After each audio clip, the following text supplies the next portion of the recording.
Hi everybody, thank you so much for joining us today. I have a great friend of mine, Rob Minkoff, a prolific director of Stuart Little 2 and Haunted Mansion. Of course, Lion King is a big movie that you did and that is following you everywhere. Yes, it was big. I mean, it's great. I mean, I know that you grew up in Palo Alto. Yeah. And you were always into music and theater. Sure. Drawing as a kid. Absolutely. Palo Alto was a great place to be from. Mm-hmm. It was interesting because when I was growing up, I was a big fan of animation.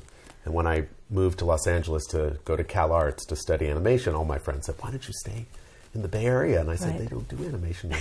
That was, of course, before Pixar. Right. And so many other places. But now I'm in Southern California. Right. So humble beginnings, at Disney and Cal Arts. And I heard you talk about, being kind of the in-between. Or what is it called? When I started at Disney. Yeah. Well, when you started at Disney at that time doing traditional animation, which was, all hand-drawn. Right. The first job that you would get would be an in-betweener, which meant you did the drawings between the animator's drawings to change the timing of the scene. Okay. So that was not a terribly exciting job, but it was kind of where everybody had to begin. I know. I guess there was a big hierarchy at the time. Like I heard you talk about that you couldn't even animate when you were in school. That it was just They had an interesting philosophy about that.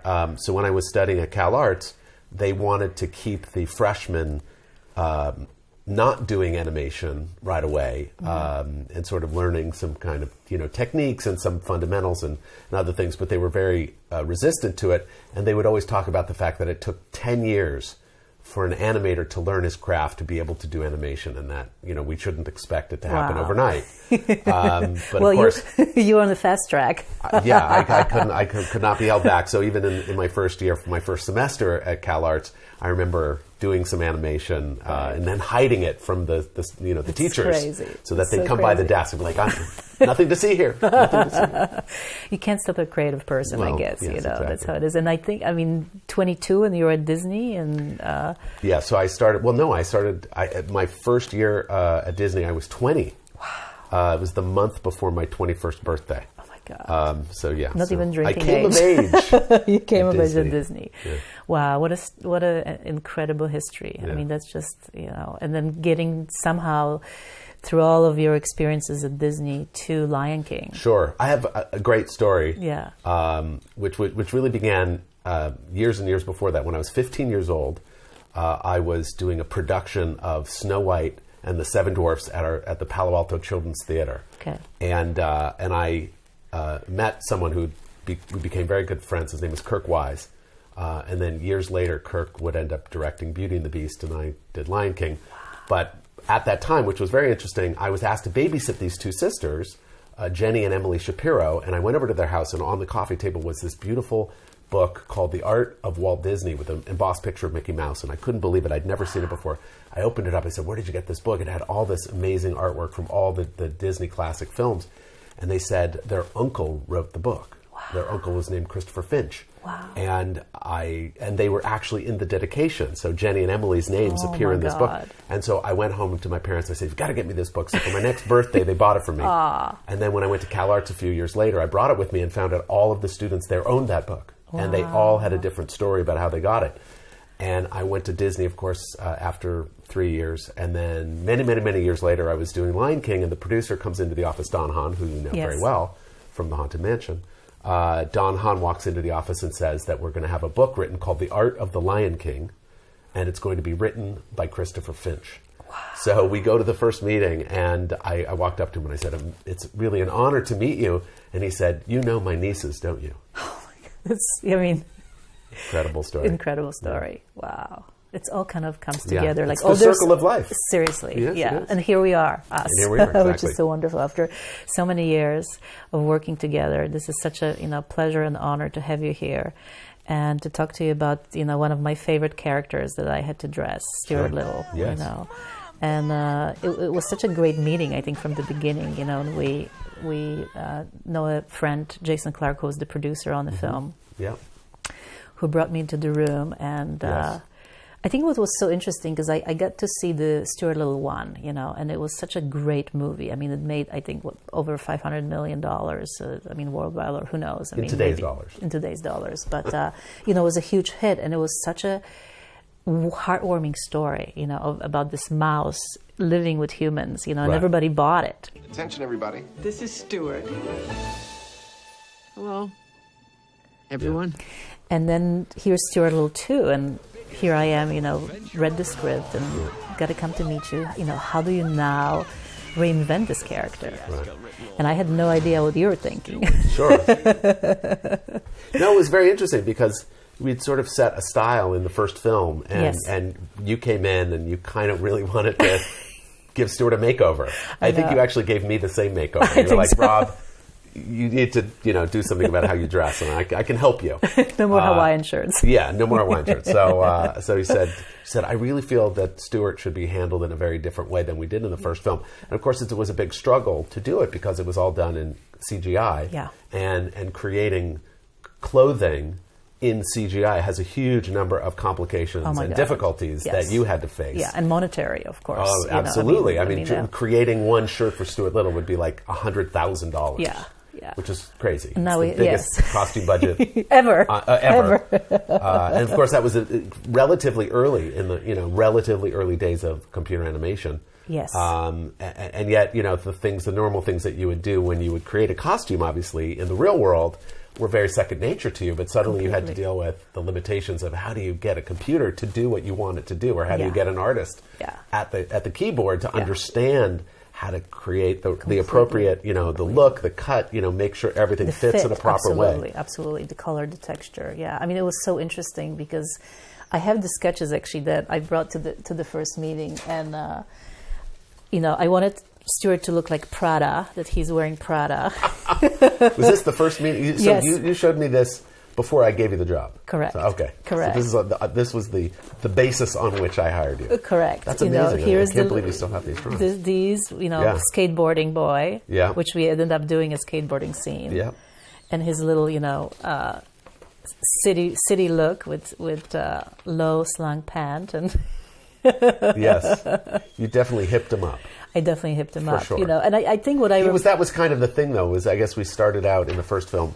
Stuart and the whole little family was very conservative. Well, I think we were more confident about the fact that the audience would accept the idea of this mouse living with this family. Right. Because in the first film, obviously, the big challenge was how would the audience relate to a story where this mouse talked, you know, and talk to humans. Right. And of course, you ask yourself kind of basic questions about what is the world? What's the world that exists where where a mouse can actually interact with humans, and they don't think it's strange. Yes. Because that was sort of like the thing. Where it's like, okay, it's completely normal. There's nothing odd about this at all. At all. But it was a lot left up to the actors to pull that off, I think. Yes. Especially because when we shot the movie, there was no Stuart. Yeah. That was actually the biggest challenge of shooting the movie. Yeah. Was they literally, the actors were looking at nothing.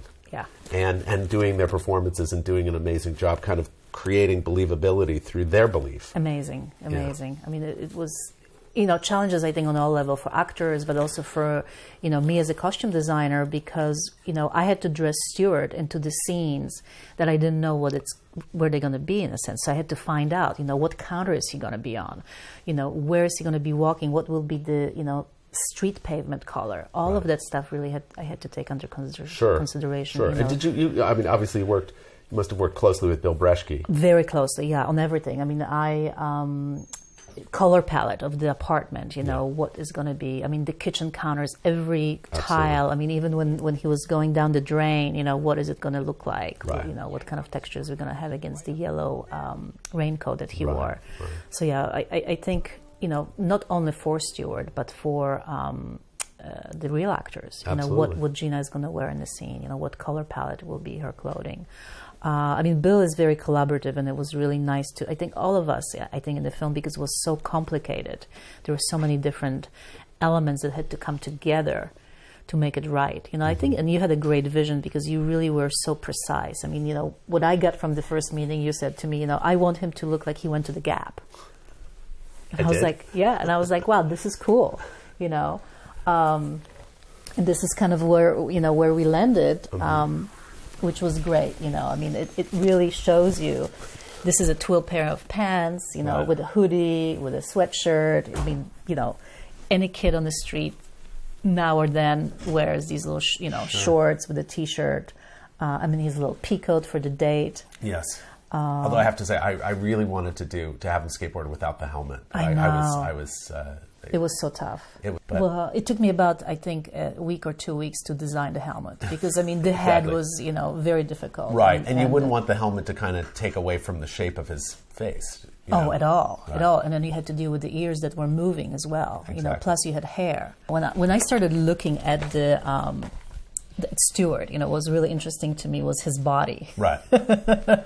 Which is one of the worst bodies, I have to say, I dressed in my entire career. I'll tell you something. It was the biggest challenge because if you look at the original illustrations, Stuart looks nothing like a mouse at all. He's not really a mouse. He's a human with a mouse head. Okay. And he's incredibly skinny. Okay. Which, of course, you would have liked better, perhaps, using all those pieces. Interesting. But we made him look enough like a real mouse so that it felt like, okay, he could possibly be a real mouse. And I'll tell you something. After people saw the first movie and they visited the set, they were like, where is Stuart? Like, he's got to be around here somewhere. Like, didn't you just film him? Like, doesn't he? So, like, where's his trailer? Like, he's in there somewhere. And we're like, no, it's actually all created in CGI. Yeah. I think he doesn't really exist. Yeah, it's puzzling. I think it's puzzling because even, you know, I get questions. It's like, you know, do you have a maquette? Do you dress? Do you make the clothes in real fabric? No, you never did. We truly. But he did definitely. But he ended up with a kind of a quasi. He's not the most mouse-like mouse. You know what I mean? No. But mice are definitely.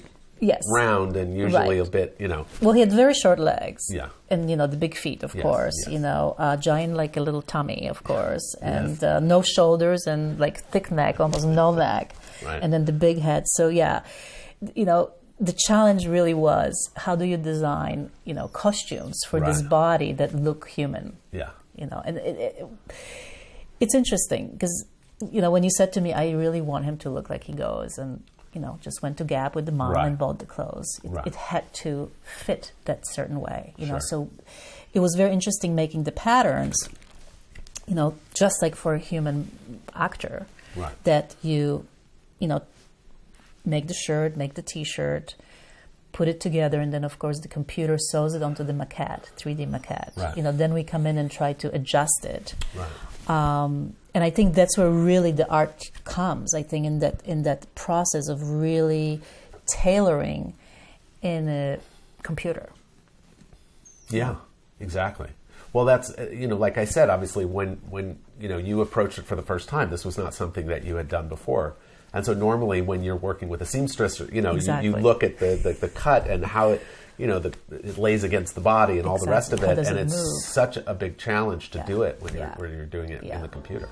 You know, because you're communicating with other artists, you know, with guys who are, you know, genius computer mathematicians, but, you know, may not necessarily know how the fabric moves, how it, you know. And I remember that was definitely your attitude about it. You were like, these people don't understand clothing. Yeah. Like, and you know how you could tell that? Yeah. Just by looking at them. Yes.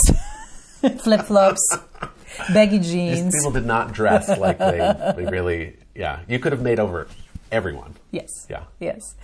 Well, I think it's so interesting because, you know, a lot of times I get asked, okay, you know, everything is going such CGI and, you know, will there be ever a moment where costume designer is not really part of the process? And I tell students we will always be part of the process. Sure. Because we really know the fabric, we really know the cut, we really understand how this has to move, you know, on a body. I mean, this is a three-dimensional character that still has to walk. I mean, we had a lot of issues with Stuart pants. I don't know if you remember, you know, when the fabric was so wobbly. Mm-hmm. So we had to actually stiffen the fabric from knee down and give it a different property so it just didn't kind of flop as he was walking. And, you know, what was really challenging, I think, is it really was the number of changes that we had for him. I mean, it was 16 changes. You know, we had the pajama, which was kind of predominant thing, you know, which we made in different colors. We had the soccer outfit. I mean, the backpack that we had to design that he unzips and actually, you know, puts his hand in, which was another $70,000 just to unzip it. Right. But I want to talk a little bit about the proportion, because I think that was a very key thing for me when I was working with you. You know, how do you really find the right texture on the costume? Because, you know, if you do one-on-one, like for example in the zipper of the hoodie, you know, if the zipper is human size is so giant. When it's his size, it's so little you can't really see it. Right. You know, when we did the knitted sweaters. So I think it's kind of like a collaboration of the eye, of human eye and ours. Like, how do you really find out what's right? Right. I mean, I'm sure you've wrestled with this a lot. Yeah. I mean, again, you know, you think about if you were going to actually create a piece of clothing for a mouse using human scale fabric, the scale is going to be much different than the mouse. Yeah. So it would look much bigger in a way and much more clumsy. And almost doll-like, which I think we were trying to avoid. Well, I think you wanted to make it look like he had, you know, tiny little, you know, seamstresses working, you know, to create his clothing for his body. So everything would have to have been mouse scaled, you know, the threads, the literal threads, the you know, everything would have had to have been that, so it looked natural on him. Yeah, I mean the stitching. I mean, what was really interesting, you know, where we had to really go into details of the pockets, right? You know, seam on the pants.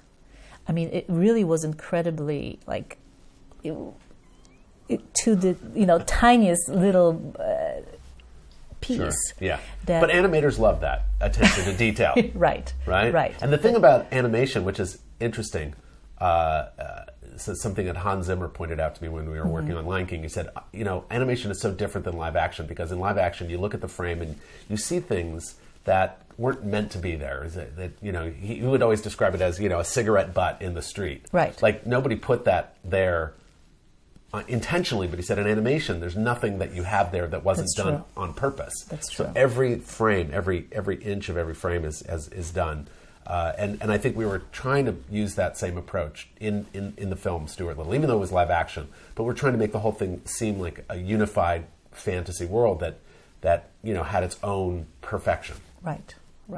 I mean, to a point where I had my separate budget just for shoes. Because what we did, we shot so much of the footage by people's feet the, you know, prior to seeing Stuart in a scene. I couldn't have just extras in completely destroyed, you know, horrible shoes. So we made sure that every shoe that we saw on the screen was actually dressed by us. Right. That was an interesting thing. I remember Bill Breschke, the production designer, talked about that on the first film. Because, you know, he said it occurred to him that so much of the movie is going to be shot with Stuart on a floor or on a table. And so what are the textures going to be everywhere? Because everywhere you have to get these close-up textures that look rich enough to make it believable. Yeah. So the shoes were exactly that same thing. Yeah. I mean, I remember one conversation with Bill where we had Stuart on the kitchen counter, you know, and we were talking about his costume was already designed, and it was a yellow soccer T-shirt with his shorts, you know, and to make sure that it was, I think, almost like a pinkish yellow tile, you know, that we will make sure that later on that works together, you know, and then we can actually see Stuart. What's interesting is the collaboration with the technical people, you know, to really understand it, to go the extra mile for something, you know, that like you said, they don't really understand. Right, but that was your job, is to help them understand. Yeah. This was quite amazing. I think one of the most difficult outfits that I had to design and execute, the raincoat. Yeah. I mean, just even the texture and the reflectiveness of the material was a big deal. You know, everything that has to be lit. Right, exactly. All the reflections and all the, you know, the exact. Well, they would, you know, take readings on the set after every shot and use the, you know, the chrome ball and then the different grayscale balls so that they could actually get a perfectly accurate reading. My other favorite character was Margot, of course. You know, it was so funny because when I first came on the film, they showed me a little, like a maquette. It was actually a clay sculpture of Margot, and it looked like an old man with a pipe and a scarf and, like, you know, and a woolly, I don't know, hat. It was completely not what I imagined that Stuart would fall in love with. Exactly. Well, you did a good job feminizing her. It was really fun. Yeah, I mean, Yes. really, it was like Amelia Earhart was our, inspiration for her. Exactly. So the leather helmet that kind of turned into the hair with a little bob, with the pink lining, with the pink gloves, and. But again, communication with the, computer guys who were able to really understand how her scarf flows, how the silk moves in the air, what does the knot looks like. Mm-hmm. So every detail going along with what Stuart would wear, to making sure when she's with him together, again, when she's in the scene inside the house. I love that when we were talking about her, and you always mention, how you wanted her to be flirty. Right. And I think you went to great lengths of having the eyelashes in a certain way. Right. Well, it was exactly because it was one of those things where you start with a bird and you're trying to make the character look as much like a bird as possible, but give some human qualities that, allow you to kind of relate more to the anthropomorphic aspects of the character. And so the eyelashes were definitely something that kind of made her look a little cuter. And girly and girly. feminine and fun. Yeah. Yes. I think it's important to note also that she was played by Melanie Griffith. Yes. Whose mother, Tippi Hedren, was actually in The Birds. Wow. Pretty amazing. Why. I just had to mention that. Pretty amazing, I don't know why. Yeah. And her voice is so feminine as well. It's super soft and cute and, adorable. So I think we wanted to understand that they fell in love with each other. There's some little connection between the two of them. Yeah. One of my favorite scenes in the film is when Stuart and Margalo are in the car watching the movie. Mm-hmm. The date. Yeah, they're on their date and they're watching. They're actually watching a Hitchcock film, and obviously getting the rights for that was a trick. But I'm so happy with the way that scene turned out. I think it's really one of the best moments in the film. It's adorable. Yeah. It's adorable. And we had such discussions what he's going to wear, and he ended up being in his little jacket, sport coat with a sweater. Absolutely a gentleman forever. Mm-hmm. I think what was really amazing to also design the costumes for the live action character, Gina Davis, and how you talked about New York City, kind of timelessness. And animated films actually transcend that really well. Mm-hmm. So an animated film, a Disney animated film made in the 30s and the 40s and the 50s, you can still look at it and watch it, and there's something that still seems kind of fresh and about it, and it doesn't really, date as much. So we were really trying to kind of give New York a sort of timeless quality, and to make New York a sort of character in the piece. I think that was actually one of the things that was very important to us. Yeah, it was really fun to kind of give, Gina a specific look, which was very timeless. My inspiration is 1940s, 1950s. Also working with her body, a tall, broad shoulder.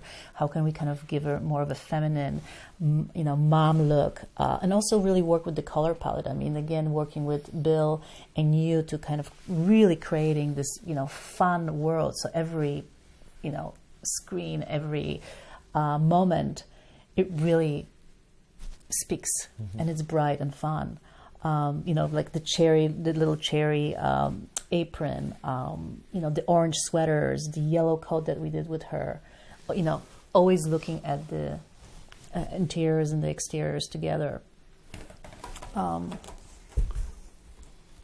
This is a really great example of, working together with other departments, because you have the interior of the house with the wallpaper that, Bill put up, with the colors and my designs, working together with everything. And I think what was really beautiful too, that when you chose the time of the, filming was kind of either spring or fall. So we always had that beautiful kind of palette of yellows and orange and, deep reds, and, nothing felt very flat. Right. Yes. How did you, how, it was something that you conceived in the beginning, or? Well, one of the choices that you have to make when you're shooting live action is what time of year it is, particularly if you're going to be shooting outdoors and on location. Right. That became a very critical thing, and we wanted it to be, in the fall during this sort of time of year that's, very, evocative of New York. Yes. And so Autumn in New York is sort of, a great classic song. Yeah. So we actually had to pick a window of time that we could actually go out and shoot to try to capture that look. It looked beautiful. I think it just, I think the whole movie is such a great story.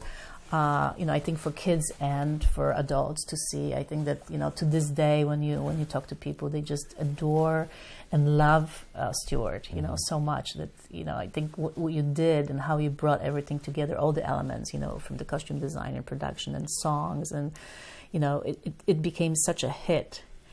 Number 2, so it was great that the story continued, and it was so much fun. I mean, it was such a great opportunity, and us meeting on that film, it was just amazing.